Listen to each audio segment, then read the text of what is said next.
एक दौर था जब गुजरात का सौराष्ट्र और उत्तर गुजरात का इलाका बूंद बूंद पानी को तरसता था। 80 के दशक आपको याद होगा जब भीषण सूखे की तस्वीरें आज भी गुजरात के लोगों के जेहन में दर्ज है। लेकिन आज वही गुजरात पूरे देश के लिए जल संरक्षण और प्रबंधन का सबसे बड़ा रोल मॉडल बन चुका है। गृहमंत्री अमित शाह ने अमरेली जिले के दुधला गांव में पद्मश्री सावजी भाई ढोलकिया के ट्रस्ट द्वारा बनाई गई 21 एकड़ की भव्य झील का उद्घाटन करते हुए गुजरात के इस अभूतपूर्व बदलाव की पूरी कहानी सामने रखी। गृहमंत्री अमित शाह ने स्पष्ट किया कि 2001 में जब नरेंद्र मोदी गुजरात के मुख्यमंत्री बने तो वहां जल प्रबंधन की एक नई क्रांति की शुरुआत की गई। अमित शाह ने 1985 से 1987 के दौरान गुजरात में पड़े भयावह सूखे का भी जिक्र किया और तत्कालीन कांग्रेस सरकार के भ्रष्टाचार और कुप्रबंधन पर भी हमला बोला। सुनिए गृहमंत्री ने क्या कहा। મને યાદ છે 1985, 86, 87 3 વર્ષ સરંગ ગુજરાતમાં દુકાળ પડેલો કોંગ્રેસની સરકારથી રફારેશ્વરના મોટા ગોટાળાઓ એમાં થયા હતા।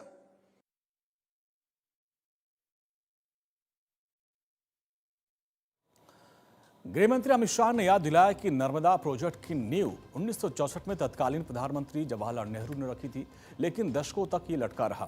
इसके गेट तब भी बंद थे। पानी तब पहुंचा जब नरेंद्र मोदी के प्रधानमंत्री बनने की बारी आई। 2014 में प्रधानमंत्री बनने के बाद नरेंद्र मोदी ने जल संरक्षण को एक सरकारी योजना से हटाकर देश का सबसे बड़ा जन आंदोलन बना दिया। अलग से जल शक्ति मंत्रालय का गठन किया और इसे संस्थागत रूप दिया। गृहमंत्री ने साफ कहा कि कैसे सरकारी इच्छा शक्ति और सामाजिक भागीदारी के संगम से गुजरात में भूजल स्तर को वापस उठाया गया। गुजरात में जल क्रांति की कहानी आपको बताते हैं। 2001 के बाद बदलाव, सीएम बनने के बाद नरेंद्र मोदी ने जल संरक्षण को दी नई दिशा। चेक डैम का रिकॉर्ड भी जान लीजिए। 2003 में एक ही वर्ष के भीतर बनाए गए 1.5 लाख चेक डैम। नर्मदा का नेटवर्क भी तैयार किया गया। सौनी और सुजलाम सुफलाम योजनाओं से सौराष्ट्र कच्छ तक पहुंचा पानी। 10,000 झीलें पुनर्जीवित की गई। नर्मदा के जल से उत्तर और मध्य गुजरात की 10,000 झीलें भर गई हैं।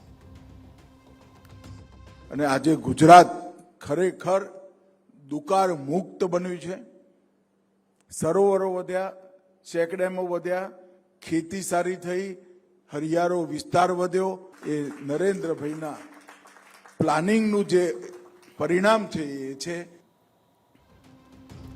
गुजरात के जल संकट का हल सिर्फ एक दिन का या फिर एक नीति से निकला हुआ नहीं था, बल्कि इसके पीछे राजनीतिक सोच, प्रशासनिक इच्छा शक्ति और एक बड़ा अंतर इसमें था। अमरेली के मंच से केंद्रीय गृहमंत्री अमित शाह ने इसी अंतर को साफ करते हुए पूर्ववर्ती कांग्रेस सरकारों के कार्यकाल और फिर मोदी सरकार की नीतियों की सीधी सीधी तुलना की।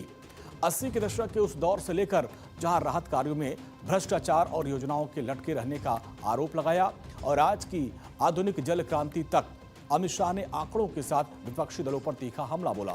आखिर गृहमंत्री अमित शाह ने कांग्रेस के शासनकाल के किन कमियों को उजागर किया, मोदी सरकार के दौरान जल प्रबंधन में क्या क्या बदलाव आए, वो भी अब आप जान लीजिए। कांग्रेस वर्सेस मोदी काल, इसको आप समझिए। 80 के दशक का सूखा, 1985-87 के दौर में सूखे के चलते कांग्रेस सरकार पर भ्रष्टाचार के आरोप लगाए। रफलेश्वर घोटाला, राहत के नाम पर केवल गड्ढे खोदे गए और भरे जाते थे। गृहमंत्री अमित शाह ने गंभीर आरोप लगाया। इसके अलावा नर्मदा परियोजना में देरी की बात कही गई है। 1964 में रखी गई थी इसकी नींव, लेकिन गेट मोदी सरकार में लगे। संस्थागत सुधार की बात कही। 2014 के बाद केंद्र में बना पृथक जल शक्ति मंत्रालय। अमरेली में पद्मश्री सावजी भाई ढोलकिया के ट्रस्ट द्वारा 21 एकड़ में बनाई गई झील ये साबित करती है कि जब सरकारी नीतियां और समाज का प्रयास एक साथ हो तो रेगिस्तान में भी हरियाली लाई जा सकती है। गुजरात का ये जल प्रबंधन मॉडल देश के उन सभी राज्यों के लिए एक सबक है जो आज भी हर साल सूखे या कुप्रबंधन का सामना करते हैं।